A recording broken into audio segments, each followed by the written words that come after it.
here for a long overdue interview with Dean Cramer of Solo. Dean, thanks for being on Behind the Bands and the Marr Army Rock Show. Our pleasure. So it's kind of a cool segue because it's been about 2 years since we've seen you, and there's been a lot of changes in the band, it seems. So can you tell us a little bit about this? Yeah, since last time that you guys probably did go ahead and see us, we got a new drummer, Oz Christ. We got a new guitar player, Greg Regal. We still have Ed, the bass player. He's still there. Sorry, people.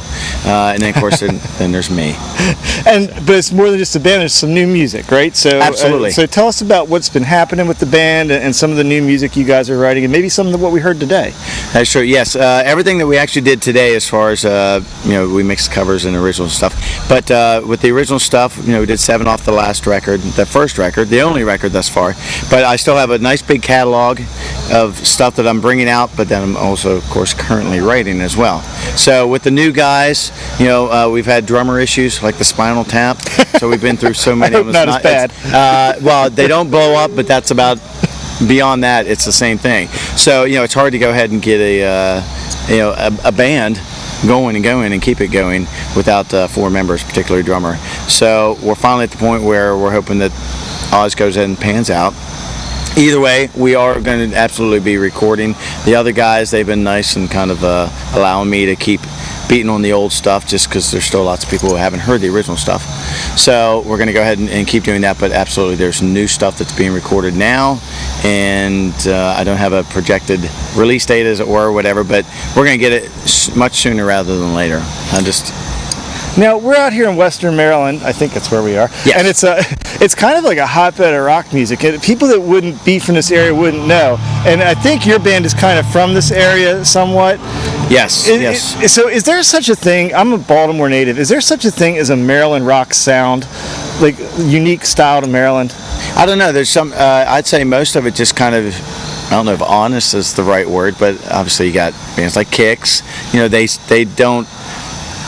Some other people might say you can tell where their general sound comes from, but at the end of the day, they sound like Kicks, no matter what their inspiration or whatever it was, and that kind of stuff. I have no idea what Solo sounds like, to be honest with you. I mean, that's just one of the things. You write the stuff, and if somebody likes it, you don't know why they like it.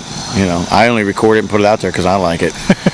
But I mean, it really is. It's almost like an honest rock and roll thing about it. And it sounds cliche or whatever, but that's the way it comes across, because there's a Maryland sound. I think a lot of people from, just like you say, hey man, you sound like a New York rock band. Well, there's something that makes it sound like a New York rock band.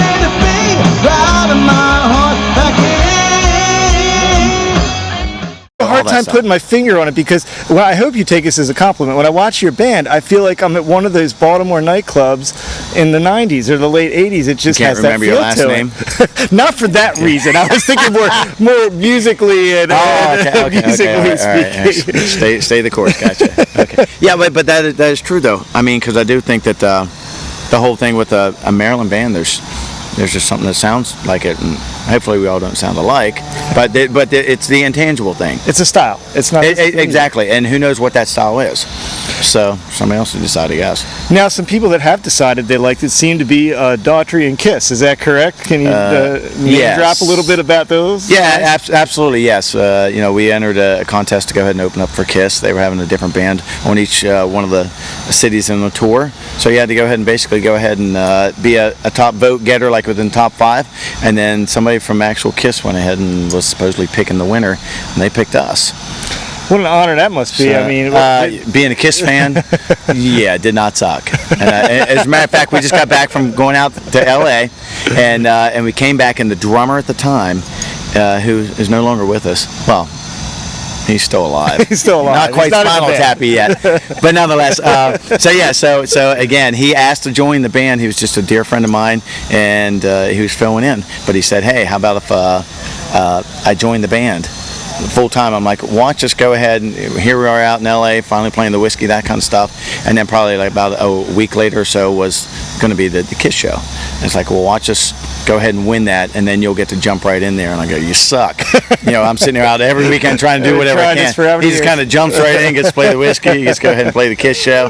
So anyway, but yeah, it turned out great. And of course with the Daughtry stuff, a friend of mine, Mike Rocco, great guy out of Baltimore, he has a solo band that he does, and so he kind of, in his words, kind of cherry picked exactly who he wanted in the band.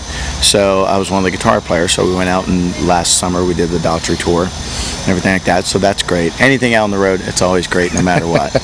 Now, mentioning guitar work, so you're kind of a unique case because you're not only the lead singer, but you're also the lead guitarist. Is that more fun, or is it harder when you're doing your stuff where you're doing both versus a band where you're just playing lead guitar? Well, I would never be in my own band and not be the lead singer and the lead guitar player, because my ego wouldn't allow it. But I'm sure you can ask the other guys in the band, and they would agree with that assessment. But no, it's actually the whole idea of solo and where the name came from. Real quick was I was writing my own stuff because I was in another band, and so I'm the guitar player, so I'd always write the music, and then usually have the lead singer go ahead and come up with the lyrics and melody, and there you go. And not ever wanting to step on anybody's toes, you kind of let certain things slide that you go, I wouldn't have wrote that. So I went ahead and go at the same time as I'm going to go ahead and write my own stuff. I recorded it all, handed out just cassettes, that's what it was, to some friends and stuff, and they go, hey, we really like it, what's the name of the band? I go, it's not a band, it's just me solo by myself. And at the time there was no intention of going ahead and making a band. So fast forward X amount of years and stuff like that, and like people like it, like the stuff, kind of the music kind of keeps getting out there. So I'm like, I'm going to go ahead and record this. I think the songs deserve a shot. So then I just put all the songs I had at the time. In fact, one was going to be a Funny Money song that was Steve wanted me to sing, and I didn't want to sing and on a Funny Money record, so I just kind of held it back. And that was the one that actually I put in for the Kiss concert, and it won.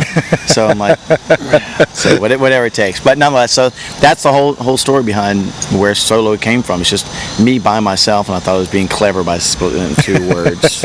And but everybody still pronounces it as solo. Versus like solo. It's like solo, like you're depressing or something. I'm like, no.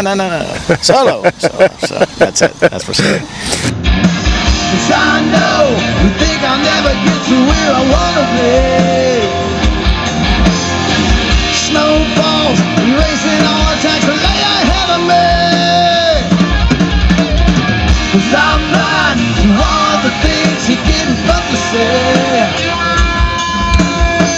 Snow White is something that I know that I will never be, never be.